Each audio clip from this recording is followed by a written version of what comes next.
ఇందిరమ్మ రాజ్యం ఇకిలించినట్టే ఉంది కేసీఆర్. పంటెండని జిల్లా లేదు, మోటారు కాలని ఊరు లేదు. ఇవాళ రాష్ట్రంలో ప్రతి పల్లె నీళ్లు లేక రోధిస్తున్నది. ఇది లత్కోరు కాంగ్రెస్ ప్రభుత్వం తెచ్చిన కరువు. కేసీఆర్ బయలుదేరిండు, ఇకపై ఏది ఆగదు. ఇది పరిపాలన, దీనికి రెఫరెండమా? సిగ్గుందా రేవంత్ రెడ్డి? కాళేశ్వరం కూలిందన్నారు కదా, మరి నీళ్ళెట్లా ఎత్తారు? వాన పడంగానే మోటార్లు నడపాల్సిందే, నింపాల్సిందే, లేకుంటే మిమ్మల్ని పండబెట్టి తొక్కే నేనే నడుపుతా. 50,000 మంది రైతులను తీసుకొని మేడిగడ్డకు పోతా.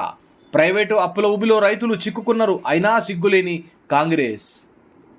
రుణమాఫీ వెంటనే చేసి బ్యాంకు లోన్లు ఇప్పించాలి. రాష్ట్రంలో పండిన పంటను మొత్తము ప్రభుత్వమే కొనాలి.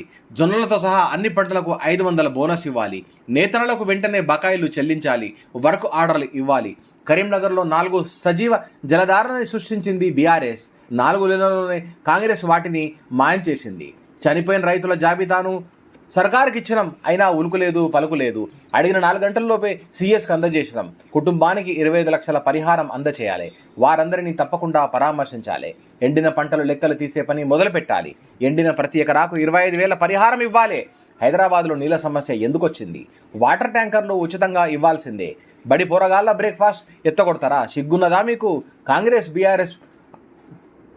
కాంగ్రెస్పై బీఆర్ఎస్ అధినేత నిప్పులు చెరిగారు.